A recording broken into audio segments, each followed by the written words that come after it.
and speak. Dangerously low blood counts, forcing my immunologist's insistence that I not leave the house. Unexplained night sweats that drenched my bedding. Cognitive impairment causing me to jumble my words.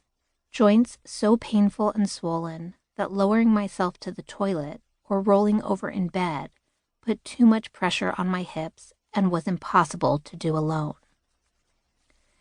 Light and sound sensitivity that made me afraid of the world. Unrelenting headaches that drill through every space in my skull. Bouts of labored breathing that had me gasping for air to take just 10 steps.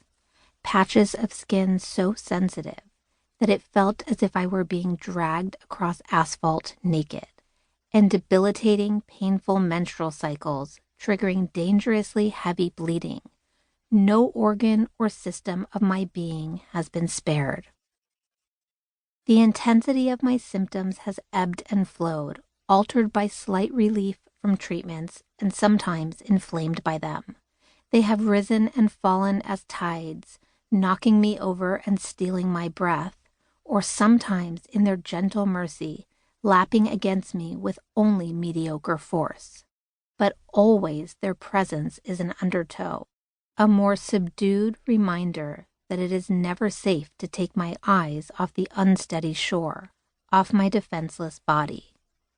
I am missing a chunk of my left thigh from a muscle biopsy taken to study my nerves, have faithfully swallowed 44 pills every day, have listened to the sounds of doctors chiseling through my bone marrow to look for clues, have seen all the best experts at the top institutions in the United States, from the Mayo Clinic in Minnesota to Northwestern in Chicago to the University of Southern California and beyond, hearing the dreaded words over and over, "We don't know how to fix you."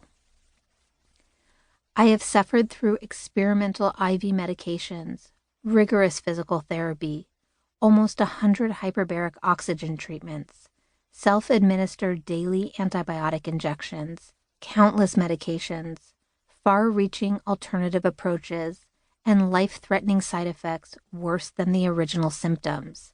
Doctors often refer to me as a mystery. By the time I land at Indira Gandhi International Airport in India, for what I believe is the very last thing on the very last list of things to try, I am thankful to be a bettered version of who I once was during my worst days on this earth. Just 2 years before, I was mostly bedridden with pain in every inch of my body, in a semi-comatose state from heavy-duty medications, and dependent on near constant care by others. In my somewhat rehabilitated stage, I feel a little bit repaired, like the first time after an epic cold, when you are grateful just to breathe from at least half of one nostril again. I try to be thankful for what I do have. I can function at the most basic level of taking a shower and leaving the house, but I haven't been able to work in years. My life is small and square. Still, I am living. In order to do so, I need a constant barrage of narcotic medications, nerve stabilizers, and anti-anxiety medications to try to control the symptoms that remain.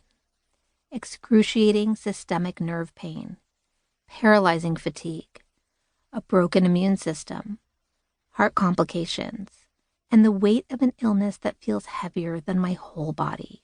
I have perfected the dosing and rotation of my prescription medications as a temporary way to experience a fragmented life, even at times a joyous one.